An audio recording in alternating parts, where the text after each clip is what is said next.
This week on the Bioneers, we're sharing an excerpt of a conversation between two remarkable activists and legal practitioners from different continents working in different communities. Claudia Peña is co-director of the Center for Justice at UCLA and executive director of the Artist Collective for Freedoms. Erin Matariki Carr is a leading Indigenous legal scholar and rights of nature activist in Aotearoa, New Zealand. Peña and Matariki Carr happen to share a belief in the power of creative expression to help us reconnect to the entire web of life. They discuss interdependence, forgotten ways of relating to each other and all species, and how well-harmonized songs can bring delight and balance to the human spirit and to our fellow flora and fauna. Hope you enjoy it. Matariki and I have been speaking a lot about what it means to be. One of the things that's been really interesting for us to think about is the differences between Aotearoa and Turtle Island and perhaps the similarities, right? There's different cultural contexts, but some of this stuff is just universal, right?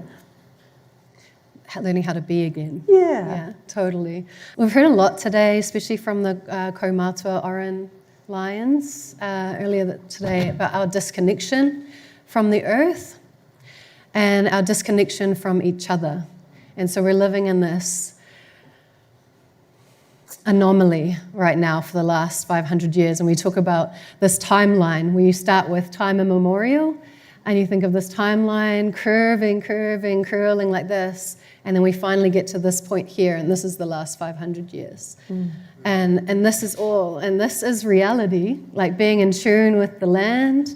And then here we are in this anomaly of being disconnected, so much so that how we relate to each other is that transactional way, no matter where we are on Earth. And I think as Indigenous people, one of our biggest challenges is to decolonize ourselves. For all people, we have to decolonize ourselves. And what does that mean to re-indigenize or to indigenize ourselves? I think that's a big part of our conversation today. Yes. It's such an important part, especially because, in Aotearoa, you have the Maori, right, that are the indigenous folks of the entire nation. How many people are in Aotearoa? Like 5 million. 5 million. 5 million. So you have 10 million people in Los Angeles County alone. Right? So there's a huge difference there in terms of like the diversity of tribal nations on these lands. But not only that, we also have an incredibly diverse diaspora here, right? Like some of the things that we talked about earlier. There are people on these lands who are here because they were kidnapped from their homelands in Africa. There are people on these lands that are here because of war, right? And forced migration. There are people who came here perhaps somewhat voluntarily, though through economic need and such. So there are people here for lots of different reasons, and people have varying accesses to their lineage and to their roots. Some people here know 10, 12 generations back where their people are from. Other people might know 1 or 2 generations back where people lived, right? Like they're here in Oakland now, their family was in Louisiana before, and that's about it in terms of access to information. And without having to compromise your privacy and get your 23andMe done, there's really not a lot that some families can do, especially Black families here on these lands. So when we talk about learning how to re-indigenize in this context, it's slightly different when it comes to especially the African diaspora, but so many others in terms of being able to reach back. So what else is there? Like, what is another way of thinking about this aside from my people came from exactly these lands and these are the practices from those lands? There's a couple of ways that I like to think about this. One is to center into your body. And we had a few friends, we came together and we kind of had, it wasn't like a curriculum, but it was a way that we were trying to unfold our connection to ourselves and to the land.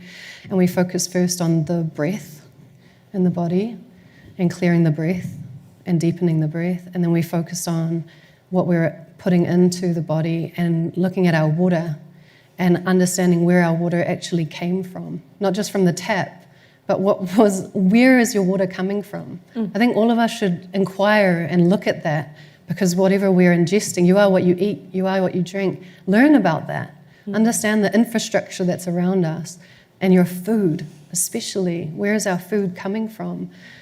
How do we feed ourselves well? How do we feed our children well? How do we understand that? Because you are what you eat. And if you grow your own food, you can feel that. You're eating the food from the land that you live on. You become closer and closer to that land biologically. You become part of the land. And so learning that and focusing on that and uplifting that as much as we can. We vote with your dollar or whatever it is, but we try and do that. And then you go further and you look at your family, your whānau, and how is your whānau being nurtured? What are we raising ourselves on? You look at the information we're gathering, what we're talking to each other about, how we frame our ideas, how we treat each other, how we speak to each other. All of those things, everything you do, everything you practice is your values. They are demonstrations and descriptions of your values. Mm-hmm. And so it gets hard because, of course, we have to work to survive in this capitalist society. And I'm sure there's people here that are doing work that they would rather not be doing. Hopefully there's more of you who are able to do the work that you know and love, and you can feel something, that your efforts and your energy are going towards something. But that's kind of the transformation that we can be creating on our own level. And then the other way I like to think about this is to understand, of course, and it's easier in an Aotearoa perspective for me to speak, obviously, because this is such a different context, like you said. But we talk about what does it mean to be a good visitor to these lands. So, we have tangata whenua, which means people of the land. Whenua means land and placenta. It's a beautiful way to think about our land. It nurtures us. So tangata whenua is people of the land. And then we have manuhiri, and manuhiri means visitor. And manu is a bird. Hiri is I think of it as like shining. So a manuhiri, to be a visitor, is a beautiful thing. You're honoured guests, how we manaaki, how we lift each other's mana. We respect and adore our visitors. It's essential to our culture and our values. And so we honour our visitors. And so to be a visitor isn't to say that you're lesser. It's to understand the relationship with the place that you are on. And so what does it mean to be a good visitor? Yeah, not trying to split people, but trying to relate to people. Yeah. Telling you she's magic. And thinking about relationships, I was moved when I was in Aotearoa to learn about their language revitalization efforts. In fact, it was a big inspiration for my work. But one of the things that I learned from Matariki was that in Māori, in the language of Māori, you cannot manipulate the language to refer to the natural world as resources. Mm-hmm. You just can't. Can you say more about that? Like how it's hard for people that speak English to imagine that would be an impossible thing. Yeah, totally. I mean, it's arrogant. It's arrogant to say that the earth is a resource. Can you see why? Because we're just a child of this huge living system. In our culture in Tūhoe, we're the youngest child. Would you ever call your mother a resource? Do you ever own your mother? And to assume that you're putting the humans above everything. And we're prioritizing our needs and our conveniences above everything. And that's totally Western settler colonial law, by the way. It's all about property rights. It's hierarchical. This is what I love to speak about. I spoke about this last year. But it's this triangle shape of the human is above everything, and the land is just a property. She's commodified, objectified. She's a resource. And we have resource management. And we haven't, it's actually just been repealed, but we had the Resource Management Act, like the whole legal system in Aotearoa when it came to the environment was about managing our property rights, our access, our right to exclude from, our right to dispose into the bundle of rights, Mm-hmm. Whereas in a Tūhoe legal system, or in Indigenous legal systems around the world, from what I've seen so far, it's flipped, and it's not about resource management, it's actually about human management for the benefit of the land. Humans are the ones causing the impact. The land knows what she's up to. Mm-hmm. She's been creating stuff for millennia. She knows what she's doing. Mm-hmm. She doesn't need management. Humans need management.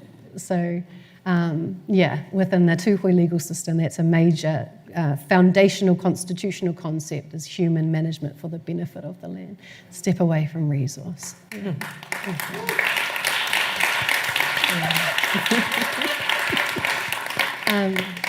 And just wanted to add as well, human resource. How normal that is. That how language, weird that is. Human resources. Creepy. Creepy. It's so transactional. Just a human resource. Yeah. That's how we relate to each other. Yeah, transactional. So much of the way that we have become through colonization, through white supremacy and misogyny and racism and all sorts of systems of oppression, transactional. Yeah. Like I feel like we approach knowledge as a transaction. Yeah. Right? Consuming knowledge or consuming learning. Yeah. This is an important point for what we're talking about with our reconnection as well. So knowledge in this Western world is you pay your fees and you receive your knowledge. And that's how we value each other as well. You have these certain levels of certain education that you've often had to pay for, and you've received this knowledge and now you're valued at a higher rate. It's a very transactional concept. And also there's an entitlement to knowledge. That if I can pay my fee, I am entitled to now know. And that happens a lot as Indigenous people trying to engage in dialogue. I'm sure everyone's really felt this, where someone's come and trying to extract knowledge from you and taking. Whereas, for us and elders that I speak to, or beautiful people that I trust and rely on that I speak to, knowledge is alive. Knowledge is alive, and you have to sort of pause and think about that. Think about it having a modi, a life force, a living force. And so when you share knowledge, you share a story. The moment has arrived that you're going to share this story, and the person that you're sharing it with, it's time for them to have that story. And sometimes it's not.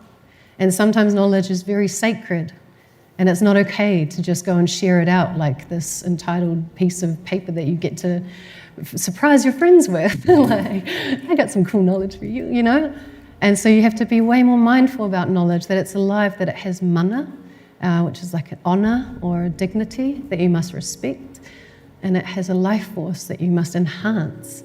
And it is possible to give knowledge that shouldn't be given, if you were to give it away, for it to lose its sacredness in some places, for it to become transactional and cheap, and in that way lose its power. So it's actually quite dangerous. So we be careful about that, and be careful about how you ask for that and what you expect when you're, relating to each other about. Yes.